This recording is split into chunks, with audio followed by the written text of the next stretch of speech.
Welcome to Serenity is Addictive, where we explore the benefits of 12-step spirituality in depth. Let's get ready to dive in deep into this next episode.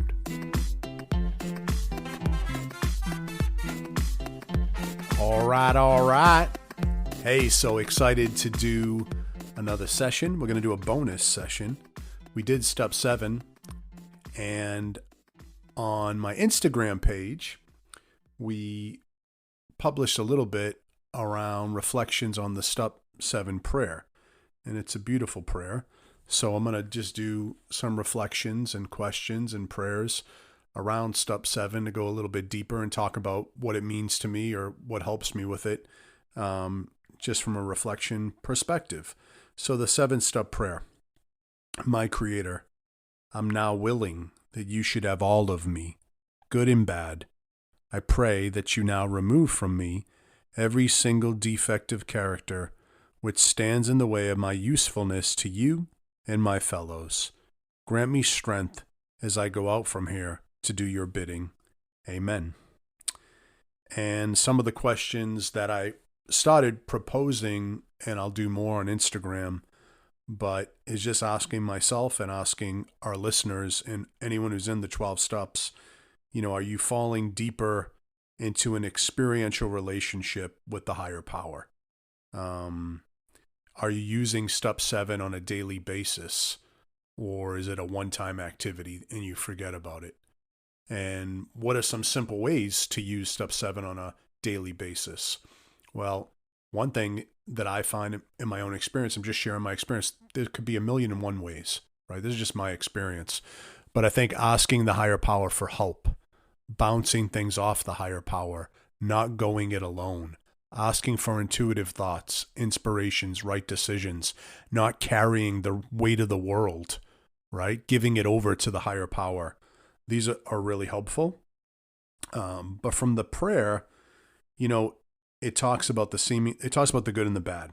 I'm now willing you should have all of me, good and bad. And how willing are we that we want our higher power to give over every part of us, the good and the bad? How willing are we becoming in doing that? And I like to reflect on, am I also asking for the grace to accept and love my entire self, both the seemingly good and the seemingly bad, because it's all a part of me. And I believe every human being, by our nature, we're all infinitely good. We're made in the image and likeness of our Creator. But we're imperfect and we have free will, and we can make mistakes, so we can get into terrible harm, and we have the capacity to do terrible things, but our inner nature is not that. So, do you believe that your loving higher power God loves you unconditionally and cares for you deeply? I believe that's an important one for this whole program. I know I've met some people, and I agree with them, and it's good to be reminded of this, that say, when you really get heavily into addictions, if you don't believe in that type of loving power or presence, that this loving higher power cares for you deeply, it's not going to work. And you don't have to feel that way immediately. Definitely not. And when we think about why, in my opinion, because the higher power loves us unconditionally exactly where we're at. And so, but the more we come to understand, and especially experientially, not head knowledge is useless. I mean, for years, I had a lot of head knowledge about faith, and I even said some wonderful head knowledge type things, but it wasn't an experiential relationship. So that's an important one. Is it an experiential relationship? Do you believe that your loving higher power wants the absolute best for you and a life beyond your wildest dreams? And if you don't, I think it's helpful to ask for that grace, and also to ask to experience that little by little, quickly, sometimes slowly. But I think it's important. Are you experiencing your loving higher power as your best friend and as a loving parent to you. I mean, this is something from ACA. They talk about healing the inner child. They talk about the critical parent. They talk about the loving parent, and that our higher power is our true parent. That even our earthly parents were just vessels, but our true parent is the higher power. But they also talk about becoming our own loving parent. And when you think about what is a loving parent, I like to reflect on that for myself. They're not an absentee parent, that just lets you, oh yeah, do whatever you want. No big deal. That's not parenting. That's not a loving parent. They're also not a critical, harsh, judgmental, demeaning, controlling parent. No, they love unconditionally, but they're not absentee. They're also not codependent. So they'll allow us to make mistakes. They'll always want the best for us. And they really care for us. And when we're kids, that means, okay, what does this child really need? What's truly best for the child? And that's why I like to say, do I see my higher power as a loving parent and as a best friend? Because I also want to be my own best friend, and if I'm my own best friend, that means I'm my own advocate. That means I'm kind to myself. That means I'm forgiving to myself. That means I take responsibility. And when I mess up and I don't do any of the things I just said, I can forgive myself and learn from that too. I get to make mistakes. I find that very helpful. Is the relationship with the loving higher power experiential? And I kind of touched on that a little bit, but I think it's important, not just from the head. Am I really experiencing that power? And if I'm not, a good prayer is, higher power, if you exist, I want to come to experience your goodness, if it is real. And if you have any problems, try that out. What does it cost you? Throw that out there in the universe. Even if you think it's the stupidest thing in the world, if you're the biggest atheist on earth, if the biggest agnostic on earth, right? Just throw that out there. Hey, there's at least one other bozo who believes that you're real and that you're good and that you love us all unconditionally, that you're madly in love with us. If this is real, if you really are all powerful, if you really love me unconditionally, if you really want to give me a life beyond my wildest dreams, I want to know that. I want to experience that. I don't want to just learn about it or hear it from some dude, right? And so I think that's important. Matter of fact, I'm the living proof of that, right? I had a relative who really got into her faith, and I was like, this is crazy. I was the last person on earth to ever believe anything. And I had a little fear about, I had a little fear, what if this is true? I don't get it. But, so what I did is I said one prayer. And I think my prayer back then was the Lord's Prayer. And I think I did 5 years. And, some nights I'd forget, but I'd say it every night. And that would be my thing. If you're real, I want to experience you. If you're real, I want to experience, I want to really, show me. You're real, show me. And then boom, it happened 5 years later. It took a while, but when it happened, it was profound. So much so that I could never deny it. If you put 30 guns to my head, and why? No, not because I read a book, not because of someone's eloquent talk. I've heard beautiful, eloquent talks, but I've experienced it myself. So that's powerful. And it wasn't just that one time. And I know other people have had the slow variety effect. They get to experience it too. So seeing God as a best friend and a loving parent, I think is really cool. Is your relationship with your loving higher power something that's growing? And is it something that is progressing? And kind of if anyone's married or been in a long-term relationship, that honeymoon effect that you had initially, that doesn't last forever. That doesn't go away completely, right? But it doesn't last forever. And if it does, something's wrong, right? It's it should deepen. It should be even better, but deeper and different and more, profound. The relationship matures and it's more beautiful, quite frankly, but it's not just the glitz and glamour, right? You're falling in love with someone and you don't even really know them. So I think that's important. Are you building a habit of dialogue with your higher power? And that's one I touched on a little bit, but bouncing things off.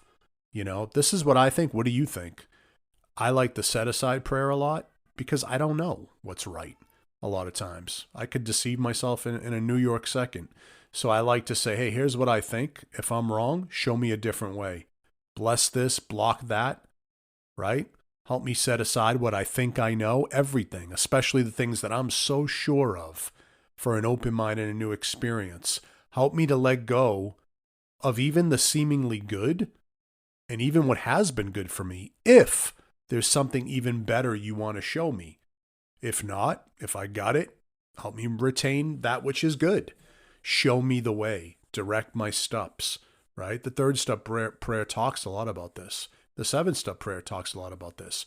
We're making an offering to the power to build with us, to do with us, to shape us, to remove from us what's blocking us so we can have a deeper intimacy with the power, a deeper union and communion with the power that's experiential, and we're living an awakened spiritual life. It's powerful. It's unfathomable. It's beautiful, and it's not to be missed. And that's why I say try it. You got nothing to lose. You got nothing to lose, everything to gain. So I think that's really cool. Having a habit of dialogue. This is your best friend. And you can be honest. You can be your real self. You don't have to lie. You don't have to, there's no earning. There is no earning. This is all free. It's a free gift. Powerful. How often are you asking your loving higher power for help with everything? The little things, the big things, those in the middle. I often forget, I'll take my will back 2 seconds after this podcast and I'll start going it alone. But the days where I do rely on that power, I do go to that power, it's a beautiful simplicity. So that's something I think is powerful. Is your loving higher power your co-creator and co-partner? Some people call him the senior partner. But I like that concept too, a co-creator, right? I also like I'm being led on an adventure, right? Like a son takes the hand of his father or mother, a loving father, a loving mother, and is led on a beautiful adventure. If you have kids, you might take your kids to a playground. You might take them to a park. You might take them hiking. You might take them on a cruise. You might take them on a vacation. You're showing them new experiences. Why not let the higher power show us new experiences? Why not see life as a daily adventure, right? It's beautiful to live that way with the awe and wonder of a child. Beautiful. Are you asking your loving higher power in prayer that the higher power remove from you every single defect that stands in the way of your usefulness to your higher power, to yourself, and to your fellows? And this in some ways speaks to like, what's my calling, right? What are my unique talents? What are my strengths? Like, what am I meant to do? And what's getting in my way to take me away from that which would truly fulfill me? The Bible has a line about, seek God with all your heart and he'll reveal the desires of your heart. I believe when we say, I want to do God's will, it's another way of saying, I want to align myself with God to follow my calling and to be led progressively to experience the fulfillment of the desires God implanted in my heart when he created me being fulfilled throughout my lifetime, right? That doesn't mean it's going to be all rainbows and sunshine, but it doesn't matter, because there was another spiritual writer who said, if you even have to carry a cross, but it can be so sweet, sweeter than the greatest delights of someone else, as long as it's part of what God's will is for you. So you can have that peace even within the storm, right? Or you can have a bunch of stuff, but you don't have that connection. You have nothing. I think the Bible says, what does it profit a man to gain the whole world and lose his soul in the process? So I think that's powerful. Are you asking your loving higher power to grant you strength to do his bidding and his will? And once again, his bidding and will is, once again, desiring your own happiness.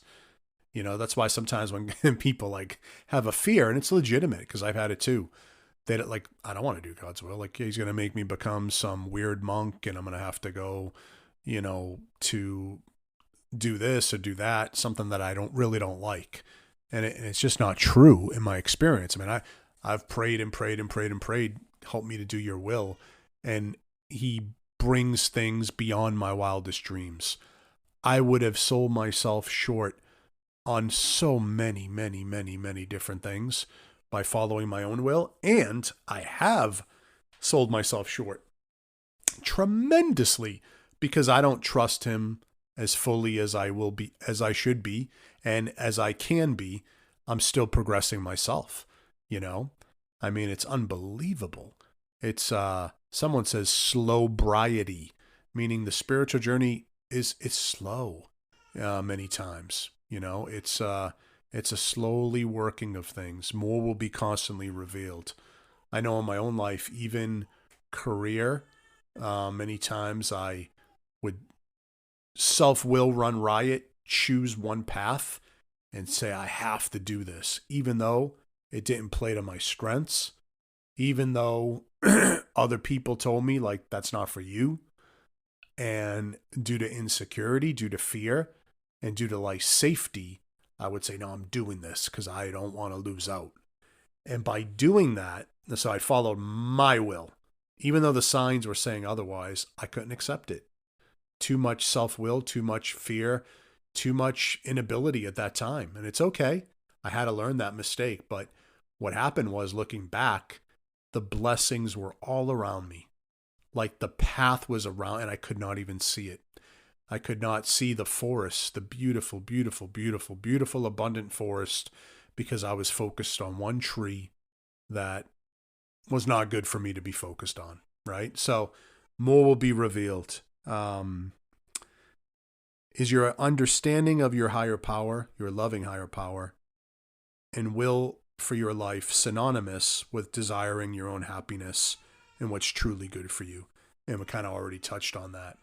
So yeah, just a couple insights on the 7-step prayer, but want to hear your reaction on Instagram about, you know, how does the steps work for you? Working step 6 and 7 on a daily basis, living out step 3, you know, removing the things that block you. What's that look like for you? Would love to hear from you. Thank you so much. Hope you enjoyed this bonus episode, and we'll catch you on the next one. Take care. Bye-bye. Thank you for listening to Serenity is Addictive. Until the next time we meet, keep trudging your road to happy destiny. Peace.